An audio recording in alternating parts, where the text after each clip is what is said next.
अब ना मैं पहले वाला शहराम हूँ, ना तुम्हारी इस घर में कोई इज्जत है। इस निकाह की और तुम्हारी क्या हैसियत है अच्छी तरह जान चुकी हो। अब तुम्हारा मुझ पर कोई हक नहीं। अब मुझसे कोई सवाल मत करना। ठीक है। क्या क्या क्या है? कोई तावीज लगा। तावीज यहाँ पर कहाँ से आया? मामा यहाँ आपने डाला। पागल हो गए हो क्या? मामा जरा शर्म और हया नहीं है तुम में। सारी जिंदगी तुम फरियाल की खुशियां छीनने में लगी रही और अब तो तुमने उसके घर पे ही डाका डाल लिया। ड्रामे के आने वाले एपिसोड में अब आपको बेहद जबरदस्त ट्विस्ट देखने को मिलने वाले हैं। जीनिया एक बार फिर पहले की तरह शहराम पर अपना हक जताने की कोशिश करेगी, लेकिन इस बार उसे बुरी तरह मुंह की खानी पड़ेगी। शहराम उसे साफ साफ लफ्जों में जता देगा कि उसने जो रिश्ता बनाना था वो बना लिया है और अब इस घर में उसकी 2 टके की भी हैसियत नहीं है। शहराम उसे साफ कह देगा कि वो उसे यहाँ सिर्फ और सिर्फ इसलिए लेकर आया है ताकि उसे उसकी असली औकात याद दिला सके। जीनिया ने कभी ख्वाब में भी नहीं सोचा था कि शहराम उसके साथ इतना बुरा सलूक करेगा।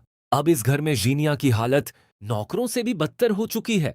कोई भी न तो उससे बात करना पसंद करता है और न ही कोई उसके साथ बैठना चाहता है। जाइनिया ने ये मुश्किलें खुद अपने हाथों से अपने लिए चुनी हैं। दूसरी तरफ फिरोज की माँ जिस तरह से तावीज गंडे के चक्कर में पड़ी हुई है, उसका राज अब खुलने वाला है। जैसे ही फिरोज किचन में जाएगा, उसे वहां एक गीला तावीज दिखाई देगा। उसे देखते ही फिरोज को सारी बात समझ आ जाएगी कि उसकी माँ संजय को किस तरह धोखे से तावीज का पानी पिला रही है।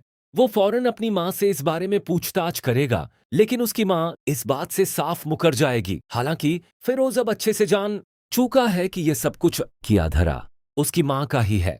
इसीलिए वो अपनी माँ को सख्त वार्निंग देगा कि आइंदा वो इस तरह की घटिया हरकत बिल्कुल न करें, वरना उनके लिए अच्छा नहीं होगा।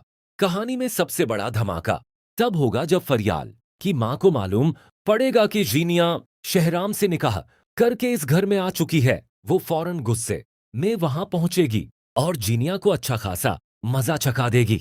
जीनिया ने कभी सोचा भी नहीं था कि सब उसे इस तरह दुत्कारेंगे। जीनिया की चची उसे एक जोरदार थप्पड़ मारेगी और चिल्लाकर बोलेगी कि उसने हमेशा ही उसकी बेटी की खुशियां छीनी हैं और इस बार तो उसने सीधे उसके घर पर ही डाका मार दिया है। लेकिन तभी शहराम अपनी सास के सामने आएगा और कहेगा कि जीनिया कि इस घर में औकात एक नौकर से भी कम है।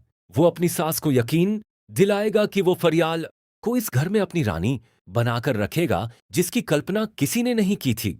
शहराम की ये बातें जीनिया के सीने पर सांप बनकर लौटेंगी और उसके लिए यह सचमुच डूब मरने का मुकाम होगा।